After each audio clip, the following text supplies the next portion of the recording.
Chronic diseases కి సంబంధించి life style disorders అన్ని క్రానిక్ డిసీజే.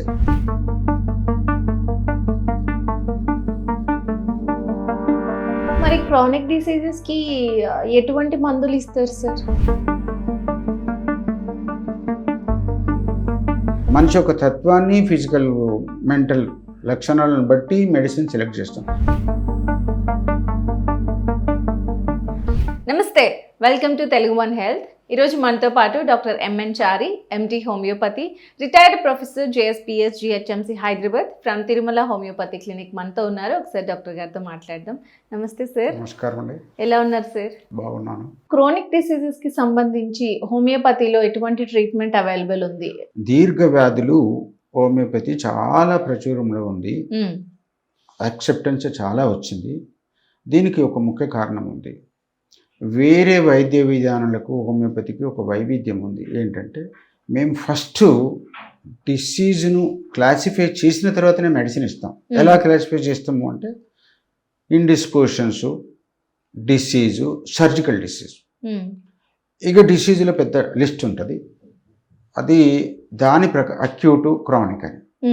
ఇప్పుడు మీరు అడిగిన క్రానిక్ ఏదైతే ఉందో, ఈ క్రానిక్ డిసీజెస్ దీర్ఘకాలికంగా బాధపడేటువంటి ఇది దీని క్రానిక్ డిసీజ్ రావడానికి కారణం జీన్.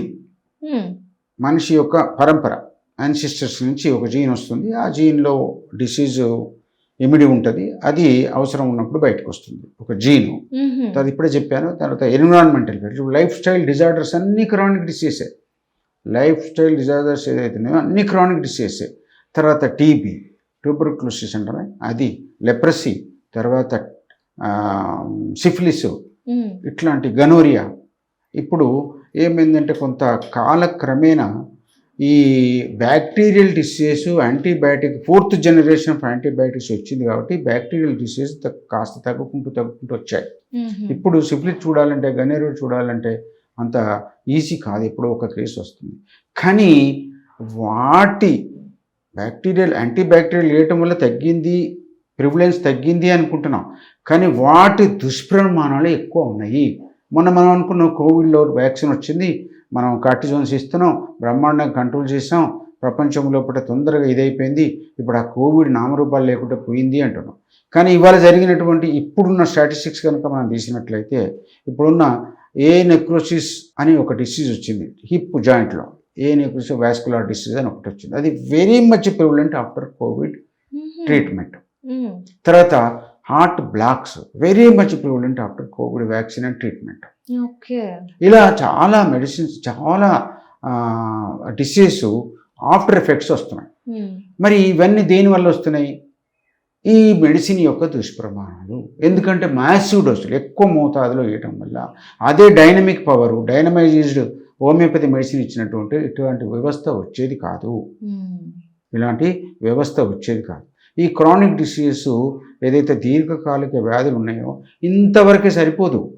మానసిక స్థితిని ఏ వైద్య విధానము క్రోడీకరిస్తలేదు వైద్యం చేసేటప్పుడు. ఫిజికల్గా ఒక హార్ట్ బ్లాక్ అయింది, బ్లడ్ తిన్నరిస్తారు. కానీ మనిషి యొక్క మైండ్ ఆ టైంలో ఏం చేంజ్ అయింది అది ఆలోచిస్తలేరు. ఇక్కడ మేమేం ఆలోచిస్తాము?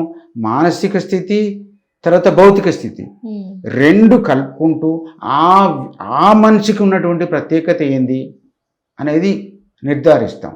దానివల్ల మేము ఇటు మైండ్ను, బాడీని సమతుల్యం చేసే ప్రయత్నంలో బీమారి తగ్గుతుంది తప్ప ఉట్టి మనము ఒక బాడీ పార్ట్ని తక్కువ చేసినంత మాత్రాన మనిషి సమతుల్యత పొందడు. దాన్ని బేస్ చేసుకొని ఇక్కడ మేము చెప్పవలసింది ఏంటంటే మైండ్, బాడీ లక్షణాలను క్రోడీకరించి అతని యొక్క ప్రత్యేకతను ధృవీకరించి అప్పుడు హోమియోపతి మందు కనుక మనం సెలెక్ట్ చేసినట్లయితే నిర్మూలించడం జరుగుతుంది, సమూలంగా నిర్మూలించడం జరుగుతుంది అనేది సూత్రీకరించాడు doctor Samuel Christian Frederick Hahnemann, Germany దేశస్థుడు. అదే పరంపర ఇప్పటికీ మేము చేస్తూ ఉన్నాము. మేము ప్రాక్టికల్గా ఇప్పుడు నేను 40 సంవత్సరాల నుంచి ప్రాక్టీస్ చేస్తున్నాను. అది మరీ సూత్రీకరించడం జరిగింది, నిర్ధారించడం జరిగింది. తర్వాత ప్రజానీకానికి బెనిఫిట్ రావడం జరుగుతుంది. మరి క్రానిక్ డిసీజెస్ కి ఎటువంటి మందులు ఇస్తారు సార్? మా హోమియోపతి విధానంలో యాంటీ మయాజమాటిక్ డ్రగ్స్ 3 మయాజమ్స్ ఉన్నాయని డాక్టర్ యానిమన్ 12 సంవత్సరాల ఆయన సుదీర్ఘమైనటువంటి రీసెర్చ్లో వెలువడింది ఏంటంటే ప్రపంచంలో మానవాళికి ఎఫెక్ట్ అయ్యే అన్ని బీమార్లు 3గా సూత్రీకరించాడు. ఒకటి సోరా, సిఫిలిస్, సైకోసిస్ అని. సోరా లక్షణాలు ఏంటి, సైకోసిస్ లక్షణాలు ఏంటి, సిఫిలిస్ లక్షణాలు సింపుల్గా చెప్పారండి. సోరా ఫంక్షన్లో ఇప్పుడు మనం డైజెషన్ ఉంది, మనం భోజనం తిన్నప్పుడు మనకు తెలియదు డైజెషన్ అవుతుంది, మనకు శక్తి ఉపయోగపడుతుంది, మన పనులు మనం చేసుకుంటాం. ఎప్పుడైతే ఈ డైజెషన్ ఫంక్షన్ డిస్టర్బ్ అవుతుందో వాంతులు కానీ, విరోచనలు కానీ, లేకుంటే ఇలాంటి కొన్ని లక్షణాలు బయటకు వస్తాయి. అది ఫంక్షనల్ డిసీజెస్. దానికి మందు ఏముంది సార్ హోమియోపతి? దానికి మందులు డిఫరెంట్ ఒక చెప్పాను కదా, మనిషి యొక్క తత్వాన్ని, ఫిజికల్ మెంటల్ లక్షణాలను బట్టి మెడిసిన్ సెలెక్ట్ చేస్తాం. For example very popular drug హోమియోపతిలో ఈ సపోజు మనిషి యొక్క స్ట్రెయిన్, తర్వాత over eating, out side food, తర్వాత ఫాస్ట్ ఫుడ్స్ ఇట్లాంటివి తీసుకున్నప్పుడు వచ్చే లక్షణాలకు ఓవర్ ఇంటెలిజెంట్ ఉంది.